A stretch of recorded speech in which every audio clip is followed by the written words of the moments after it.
Social మీడియాలో మహిళలను కించపరుచుకుంటూ, అసభ్యకరంగా మాట్లాడుతూ, అసభ్యకరమైనటువంటి పోస్టులు పెడుతూ,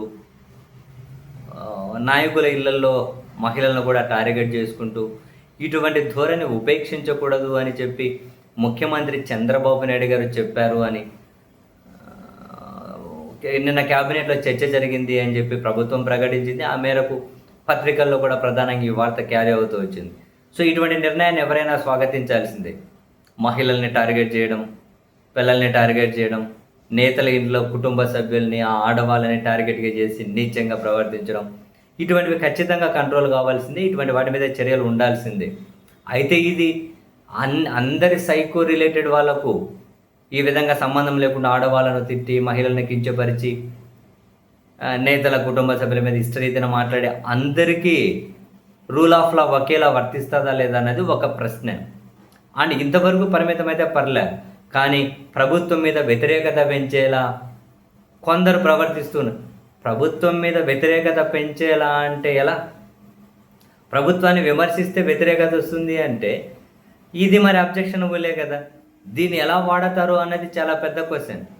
ప్రభుత్వం మీద వ్యతిరేకత పెంచేలా కొందరు అని అంటే, ప్రభుత్వం మీద వ్యతిరేకత పెంచకుండా ప్రభుత్వం 99% ప్రభుత్వం మంచి చేసిన 1% చెడు జరుగుతుంది అంటే ఆ 1% చెడును ప్రశ్నించడమే ప్రజాస్వామ్యం. ఆ 1% చెడు గురించి చర్చించి ప్రభుత్వాన్ని అలర్ట్ చేయడమే మరి అసలైన ప్రజాస్వామ్యం, భావ ప్రకటన స్వేచ్ఛ. ప్రభుత్వం మీద వ్యతిరేకత అంటే ప్రతిదీ ఏమంటారు, ప్రభుత్వం మీద వ్యతిరేకంగానే భావిస్తారు వాళ్ళు. ఇప్పుడు వాళ్ళు సూపర్ 6 అనే హామీ ఇచ్చారు. నిరుద్యోగ భృతి లేదు, మహిళలకు నెలకు 1500 ఇస్తామని, సంవత్సరానికి 18,000 అన్నారు, ఇవ్వలేదు. అసలు ఇది ప్రభుత్వం మీద వ్యతిరేకత పెంచుతున్నారు వీళ్ళు అని చెప్పి దాన్ని కంట్రోల్ చేయాలనుకోవడం అత్యంత ప్రమాదకరం. ఒకవేళ ప్రభుత్వ ధోరణి అట్లా ఉంటే వాళ్ళ మీద వ్యతిరేకత రాకుండా వాళ్ళు పాజిటివ్గా వాళ్ళకు ప్రచారం చేయడం కోసం చాలా ఛానళ్ళు ఉన్నాయి. తప్పు చేసినా కానీ ఒప్పు అని చెప్పడానికి చాలా ఛానల్ ఉన్నాయి, చాలా అకౌంట్స్ ఉన్నాయి. సో ఇటువంటి రాజకీయపరమైన అంశాల మీదనే ప్రభుత్వం ఇటువంటి అంశాలను వదిలిపెట్టాలి. సోషల్ మీడియాను వాళ్ళు కనుక పునర్వ్యవస్థీకరించాలనుకుంటే దాంట్లో కనుక అసభ్యత, అశ్లీలత అంటే హద్దులు దాటే ఈ పోస్టులు వీటిని కంట్రోల్ చేయాలనుకుంటే మహిళలను కించపరిచి, నేతల కుటుంబ సభ్యులను కించపరిచి, అడ్డదిడ్డమైన భాష పాడి, ఇటువంటి వాటికే కులాలను రెచ్చగొడుతూ, మతాలను రెచ్చగొడుతూ, ఇటువంటి వాటికే పరిమితం అవ్వాలి. బయట కూడా కుల సంఘాలు ఉంటాయి, బయట కూడా మత సంఘాలు ఉంటాయి, వాళ్ళు రకరకాలుగా మాట్లాడుతూ ఉంటారు. ఒకవేళ ప్రభుత్వం సమాజంలోనే ఈ విద్వేషాలు లేకుండా చేయాలంటే ఏం చేయాలో చూడాలి.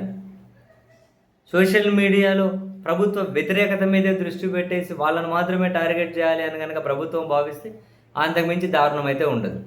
సో చంద్రబాబు నాయుడు గారి సర్కార్ సోషల్ మీడియాలో మహిళలను టార్గెట్ చేయడాన్ని, అభ్యంతరకరంగా మాట్లాడడాన్ని, అసభ్యంగా పోస్టులు పెట్టడాన్ని మానిటరింగ్ చేసి వాటిని కంట్రోల్ చేసే విధంగా చర్యలు తీసుకుంటారు అనేది దాన్ని ఖచ్చితంగా స్వాగతించాలి.